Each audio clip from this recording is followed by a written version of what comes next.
Ako po si Pastor Levi Gamis Alejandro, na Associate Pastor ng Kawayan UMC.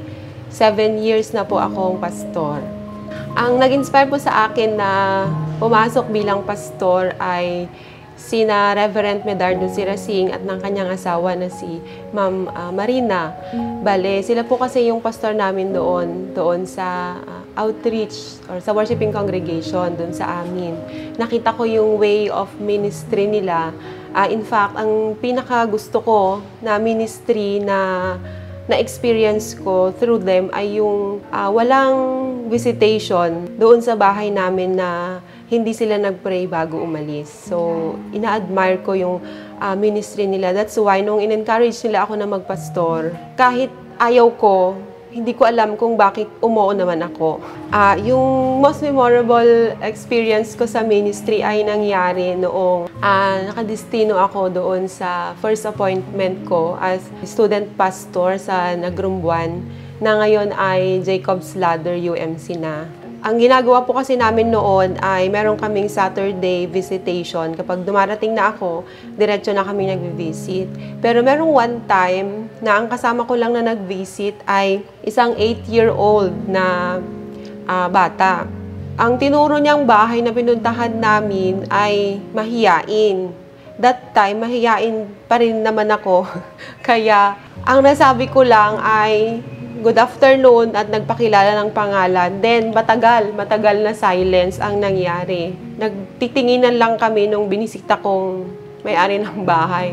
Kaya nung naramdaman ko na uncomfortable na kami pareho, in-invite ko siya na mag-pray.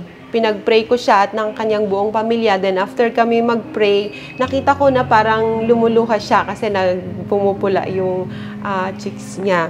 Then, hindi ko yun makalimutan na experience kasi feeling ko wala akong nagawa that time maliban sa umupo at sinabi ko yung pangalan ko na ako yung bago nilang pastor doon. Pero na-realize ko na God is also moving in different ways, na kahit pala presensya at panalangin ay napaka-importante. Nararamdaman pala ng tao na pinapanalangin mo yung presensya ng Diyos kahit wala kang sinasabi. So, siguro sa iba, napaka-ordinary ng experience na yon. But for me, I've learned a lifetime lesson bilang isang pastor na ang presence at ang prayer ay napakahalag. So, yun. Hanggang ngayon, hindi ko po yun nakakalimutan na experience ko.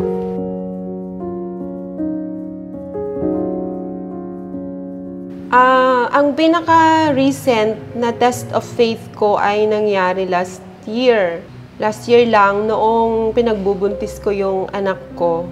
Para sa akin, ito yung pinakamahabang pakikipagbuno at paghawak sa pananampalataya na binigay sa akin ng Diyos. Kasi hindi ganon kadali yung journey ko ng pagbubuntis. From the very beginning ng pagbubuntis ko, first trimester pa lang, ang pinakaunang struggle namin noon ay walang heartbeat yung anak ko. Kaya nag-bed rest ako.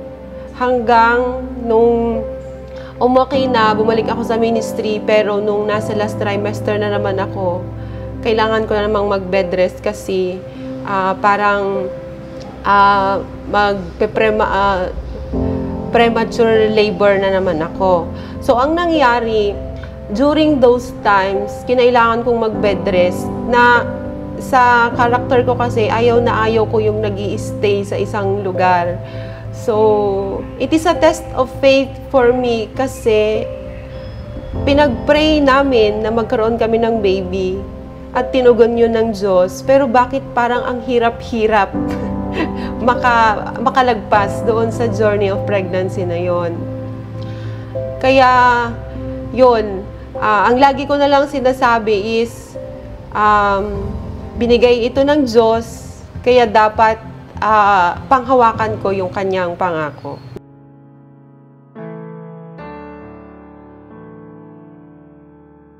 Ang pangarap ko dati ay maging journalist.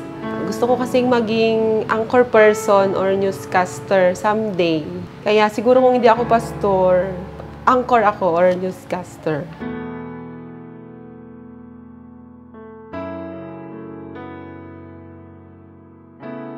Yes po, I will always choose to be a pastor dahil dito ko nahanap yung fulfillment na hinahanap ko.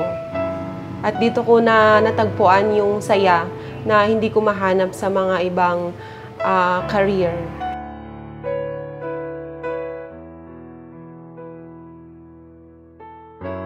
Ang pinaka-advice ko sa mga young generation is always choose to follow God. Because choosing to follow Him is always the best choice.